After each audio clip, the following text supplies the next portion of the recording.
Good morning. Our aerial flood watch continues until 6 o'clock for most of our Missouri counties, where we already got some decent rain totals overnight and more rain is expected. This is the area that's gotten the most rain overnight. We've got aerial flood warnings from Joplin through Stockton over towards Camdenton. This arc here got about 1 to 2 inches of rain, and there's already some reports of some of those rural highways closed due to flooding, some of those creeks getting pretty swollen, so just something to keep in mind.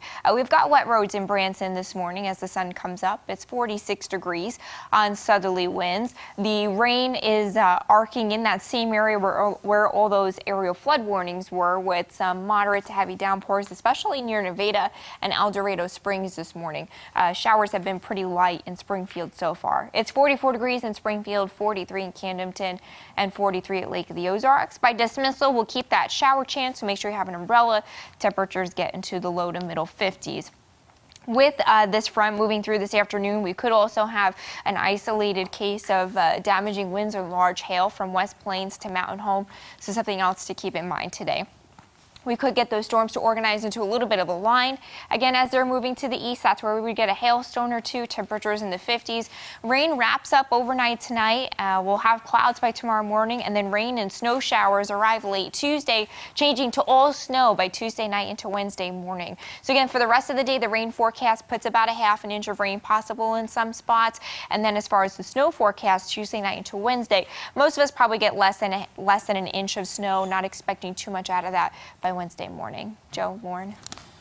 Here's what we have new this morning for you. We highlight hidden histories in the Ozarks one more time this month. Color 10's Nija McDonald joins us to share the story of a local trailblazer who's using her platform to impact youth in our community. Nija.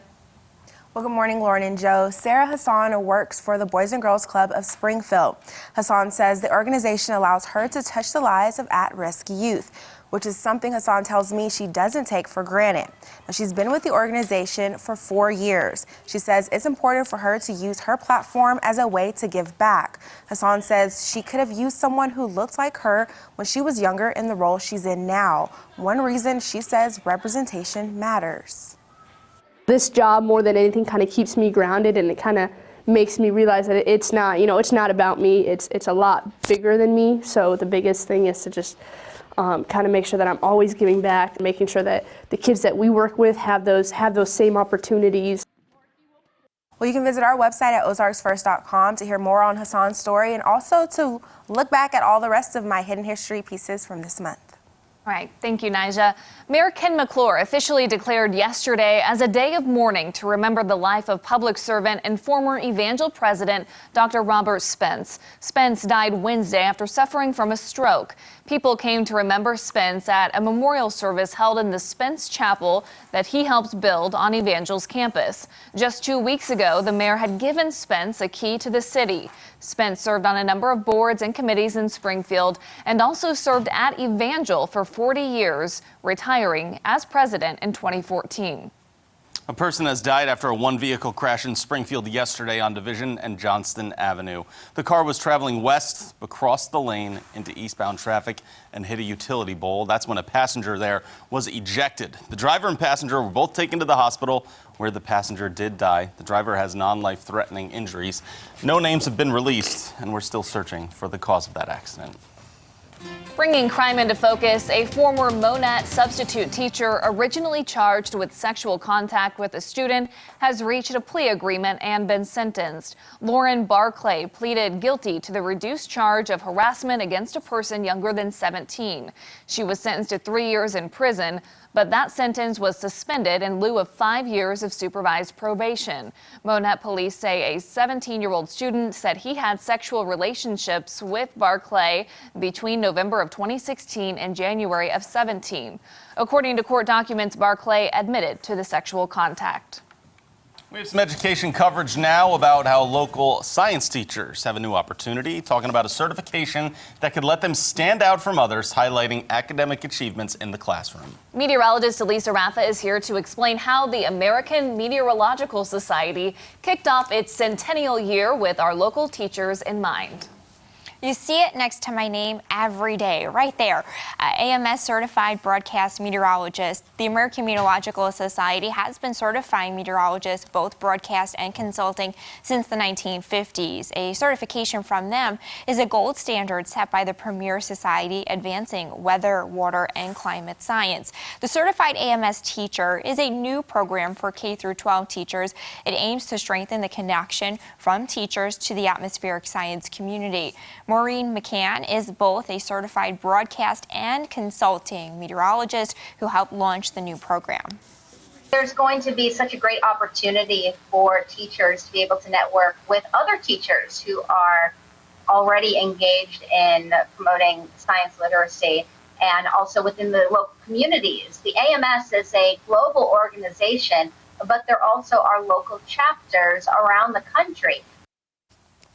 You can apply for a certification two ways. One with a transcript showing a degree in atmospheric or related science and a recent lesson plan, or with the completion of 2 AMS courses taken at a master's level for graduate credit. Project Atmosphere and Project Ocean are 2 6-week online summer courses with travel grants provided for 1 week on location. Project Atmosphere is held up the road in Kansas City, and Project Ocean focuses on marine sciences in Chesapeake Bay, Maryland. DataStream are 3 13-week fall and spring courses offered online in atmosphere, ocean, and climate sciences. Wendy Abshir is the AMS Education Program Director and says it's a great way to stay with the current and latest science. They find a lot of creative ways to bring their experience in our courses into their classroom, not just even during their science segment. It might be in a business segment, or it might be in an English section where they're writing a creative writing. So we welcome all teachers into our courses. The AMS is looking for your feedback as more teachers become certified. I put the links to both the CAT application and education courses with this story on OzarksFirst.com. All right, thank you, Elisa. In some more news around the region, the Arkansas Department of Health awards the fire department $10,000 to train more first responders on what to do when someone is suffering from an opioid overdose. Captain Joey Everhart says the money will pay overtime to staff members who train rural and volunteer departments that don't have as much money and resources on how to administer Narcan. That's a nasal spray used to reverse the effects of an overdose. CPR alone is not going to bring them back. They've got too much opiate in their system, and the Narcan will help reduce that to a level where they can start breathing again, and we can get stuff going and get them to the hospital to continue treatment. Everhart says this grant is important because in our area, the number of overdoses is on the rise. Take a look at a trend for something to watch out for later on today over in Los Angeles at the Staples Center will be Kobe Bryant's memorial happening in just a few hours, actually, is when it will start. 10, right? 10 Pacific time, so yeah. Noon around here. Today's the 24th. 224 is symbolic to the number 2 that Kobe's daughter, Gianna, wore while playing basketball, and Kobe Bryant was also number 24 as well. There were 20,000 seats there, and more than 100,000 people were hoping to get tickets.